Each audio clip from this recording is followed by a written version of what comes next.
One chilly morning, I wrapped my scarf tightly around my neck as I climbed onto a warm, bright yellow bus. Tucked safely in my coat pocket, my tiny mouse friend, Mimi, peeked out, her little nose twitching with excitement. "Is this really the snowy land you told me about?" she whispered, her voice full of wonder. I smiled down at her. "Yes, Mimi, today we're going on a very special bus trip to a place where winter never, ever feels lonely." The bus slowly began to move, and outside the window, the world started to transform. The familiar green roads slowly faded, replaced by a blanket of pure white. The trees, once bare, were now wearing soft, fluffy snow coats. In the distance, mountains rose gently, their peaks shining under the pale winter sun. It was like we were driving into a whole new world, a world painted in shades of white and soft gray. Soon, delicate snowflakes began to fall from the sky. They weren't rushing, they were slow, quiet, and absolutely magical. Mimi pressed her tiny paws against the cool glass of the window, her eyes wide. "It's snowing everywhere," she whispered in awe. "It looks like the sky is smiling down on us." The bus drove along beautiful, winding roads that hugged the curves of the landscape. Snow-covered hills rolled past our window like giant, sleeping clouds. We saw little wooden houses peeking out from under the snow, their windows glowing with a warm, golden light that made you feel cozy just by looking at them. Everything felt so calm, so peaceful, and so incredibly safe. Inside the bus, it was just as tranquil. Everyone spoke in soft voices, as if we all agreed not to disturb the perfect silence of the snow outside. The heater hummed a gentle, comforting tune, and the windows started to fog up from the warmth. Mimi, ever playful, used her tiny finger to draw pictures on the misty glass. "Look," she laughed, pointing to her creation. "I made a snow mouse." We then traveled across a long, sturdy bridge. Below us, a river flowed quietly, its surface frozen into a smooth, glassy sheet. On both sides of the road, tall pine trees stood like gentle giants, their branches heavy with snow, as if they were guarding our path. The scene was breathtaking, a perfect winter postcard come to life. The engine rumbled softly as we continued our journey, each mile taking us deeper into this winter wonderland. The air inside was warm, a stark contrast to the frosty world outside. The gentle rocking of the bus was so soothing, it felt like being rocked in a cradle. I leaned my head against the window, watching the endless fields of snow.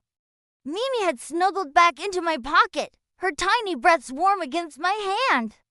The journey wasn't just about the destination, it was about this moment, this feeling of pure contentment. Every now and then, we'd pass a small village. Smoke curled from the chimneys of the houses, promising warmth and comfort within. I imagined families gathered around fireplaces, sharing stories and hot chocolate. Completely sheltered from the cold, it was a comforting thought, knowing that even in this vast, snowy landscape, there were pockets of warmth and human connection.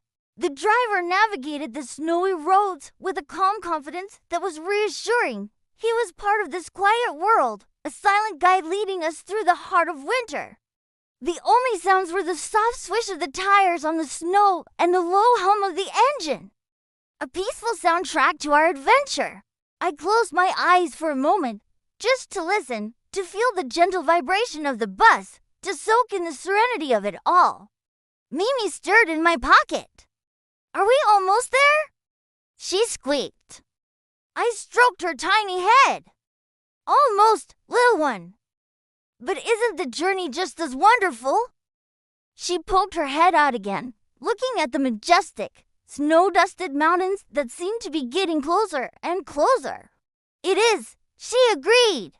"It feels like we're the only ones in the whole world on a secret adventure." And she was right. It did feel like a secret, a special moment shared between us, the other quiet passengers, and the beautiful, sleeping world outside. The sun was beginning to set, casting a soft, rosy glow across the snow, turning the white landscape into a canvas of pink and gold. The beauty was almost overwhelming. Finally, the gentle hum of the engine quieted, and the bus came to a soft stop. We had arrived. I carefully lifted Mimi from my pocket, and we stepped outside. Into the soft, white world. The snow crunched satisfyingly under our shoes. The air was cold, yes, but it was also incredibly fresh and clean. And the silence! The silence felt warm somehow. It wrapped around us like a comforting hug. Mimi couldn't contain her excitement. She jumped from my hand straight into a pile of fluffy snow and giggled. It's so soft. It feels like the whole world is covered in a giant, cozy blanket. We started to walk together, leaving a trail of our little footprints behind us in the untouched snow. Delicate snowflakes landed on Mimi's nose, and she laughed with delight every single time they melted. I looked around at the majestic mountains that now stood like silent guardians over us. At the snow-laden trees, at the quiet, darkening sky, and then I looked at my tiny friend. So full of joy, some journeys are loud, fast, and exciting. Others are quiet, slow, and gentle.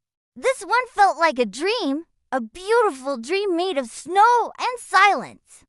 And as we stood there watching the final flakes of the day fall softly around us, I knew this snowy bus ride was a memory that would stay in our hearts forever, a reminder of the quiet magic that can be found on a simple winter's day. Thank you for joining us on this peaceful journey. If you enjoyed this quiet adventure, don't forget to like, subscribe. See you next time.